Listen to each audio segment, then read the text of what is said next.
कश्मीर में धारा 370 का लागू होना ये एक ऐसा कलंक है जिसे लाख लीपापोती के बाद भी नेहरू, उसकी पार्टी और उसके खानदान के सिर से नहीं हटाया जा सकता।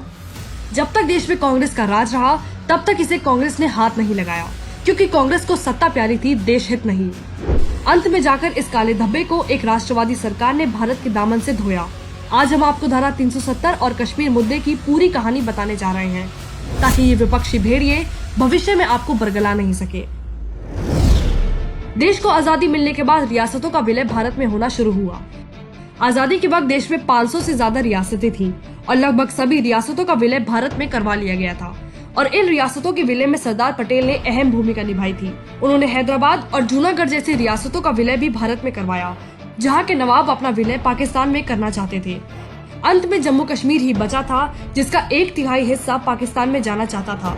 तो वहीं राजा हरि सिंह और एक हिस्सा था जो एक स्वतंत्र राज्य की तरह रहना चाहता था।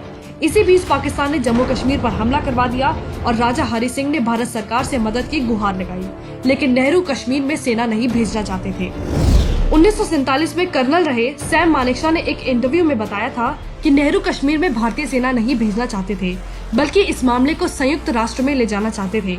इस पर सरदार पटेल ने नेहरू से पूछा, आप कश्मीर चाहते हैं या आप उसे गंवाना चाहते हैं? नेहरू ने कहा, निस्संदेह मैं कश्मीर चाहता हूँ। He said, Jawaharlal, do you want Kashmir or do you want to hand it over? He said, of course Kashmir is ours now. Manekshaw ने बताया कि इससे पहले नेहरू कुछ और कह पाते, सरदार पटेल मेरी तरफ पलटे और कहा, आपको आदेश मिल चुका है। तब जाकर कश्मीर में सेना भेजी गई। And before he could issue orders, Sardar Patel said, you have received your orders. लेकिन बीच में युद्ध विराम करके नेहरू ने एक और बड़ी गलती की और कश्मीर के आधे हिस्से पर पाकिस्तान का कब्जा हो गया। नेहरू की ये इकलौती गलती नहीं थी। इससे बड़ी गलती जो नेहरू ने की थी वो थी जम्मू कश्मीर में 370 लागू करना। महाराजा हरि सिंह ने तो जम्मू कश्मीर को भी उसी तरह भारत की नई संघीय व्यवस्था का हिस्सा बनाया था, जैसे कि देश की दूसरी रियासतों के महाराजाओं ने अपनी रियासतों को बनाया था। लेकिन जम्मू कश्मीर के मामले में नेहरू ने महाराजा हरि सिंह से बात करने की बजाय शेख अब्दुल्ला के साथ मिलकर हरि सिंह को पूरी ताकत से प्रतिबंधित कर दिया। ये नेहरू और शेख अब्दुल्ला की साजिश थी, जिन्होंने राज्य के ज्यादातर लोगों के इच्छा के खिलाफ जाकर अनुच्छेद 370 जैसे काल को जन्म दिया, जिसके बाद शेख अब्दुल्ला के परिवार और उसकी पारिवारिक पार्टी नेशनल कॉन्फ्रेंस दल ने जम्मू कश्मीर की सत्ता पर कब्जा कर लिया और पूरा प्रदेश उनकी जागीर बनकर रह गया।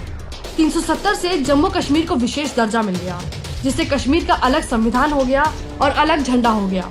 हालांकि जम्मू कश्मीर को विशेष राज्य का दर्जा एक आंशिक काल के लिए दिया गया था, लेकिन कांग्रेस ने इसे हटाने की कभी जहमत ही नहीं उठाई, क्योंकि कांग्रेस को पता था कि इससे राज्य में विभेद होगा और उसका वोट बैंक प्रभावित होगा। सत्ता की भूख में अंधी कांग्रेस किसी भी कीमत पर अपना सिंहासन हिलते हुए नहीं देख सकती थी और इसका खामियाजा पूरे देश को उठाना पड़ा। धारा 370 लागू होने के बाद जम्मू कश्मीर आतंक का एक अड्डा बन गया। अलगाववाद ने यहाँ जमकर पैर पसारे, जातीय संघर्ष शुरू हो गया, जिसके परिणाम स्वरूप न जाने कितने कश्मीरी पंडितों को अत्याचार सहना पड़ा, अपनी जान गंवानी पड़ी और बाकियों को अपनी जान बचाने के लिए अपना घर छोड़कर भागना पड़ा। घाटी को ऐसी न जाने कितनी सामाजिक दिक्कतों का सामना करना पड़ा। जम्मू कश्मीर एक ऐसा राज्य बन गया था जो भारत के लिए किसी नासुर से कम नहीं था। आए दिन सुरक्षा बलों पर पत्थरबाजी की खबरें आने लगी, कश्मीर आतंक की ओर बढ़ने लगा और ये सब कांग्रेस की देन थी। लेकिन दशकों बाद 2019 में भाजपा ने 370 के कांटे को निकालकर राज्य को कांग्रेस द्वारा दिए गए वर्षों पुराने नासूर को खत्म कर दिया। घाटी में खुशियों और विकास की नई लहर उठी, आतंकवाद की घटनाओं में कमी आई। घाटी के कुछ जिले तो आतंकवाद से पूरी तरह मुक्त हो गए। दशकों बाद घाटी में एक नया सवेरा हुआ, लेकिन सत्ता के भूखे कुछ गद्दारों को अब ये पसंद नहीं आ रहा है। फारूक अब्दुल्ला, महबूबा मुफ्ती, अलगाववादी नेता सज्जाद लोन के साथ कांग्रेस ने गुपकार समझौता किया है, जिससे 370 के पुराने नागफनी के कांटे को दोबारा बोया जा सके। कांग्रेस के पूर्वजों ने जो गलती की थी उसे कांग्रेस ठीक होने का मौका नहीं देना चाहती है। तुष्टीकरण की राजनीति में अंधे ये गद्दार कभी दुश्मन देश पाकिस्तान तो कभी चीन की मदद से जम्मू और कश्मीर में 370 बहाल कराने के सपने देख रहे हैं। अगर आप इतिहास की ओर गौर करें तो साफ होता है कि कांग्रेस ने देश के गद्दारों के साथ मिलकर देश के टुकड़े करने की कोई कसर नहीं छोड़ी है। सत्ता में काबिज रहने के लिए लोगों की भावनाओं का इस्तेमाल किया, उनकी मजबूरियों का फायदा उठाकर वोट हासिल किया, जिसका सटीक उदाहरण हम कश्मीर में देख चुके हैं। और आज भी कांग्रेस फारूक और महबूबा जैसे देश विरोधियों के साथ मिलकर देश की ही जड़ें काटने पर जुटी है और कश्मीर को 370 के पुराने गर्त में दोबारा धकेलना चाह रही है।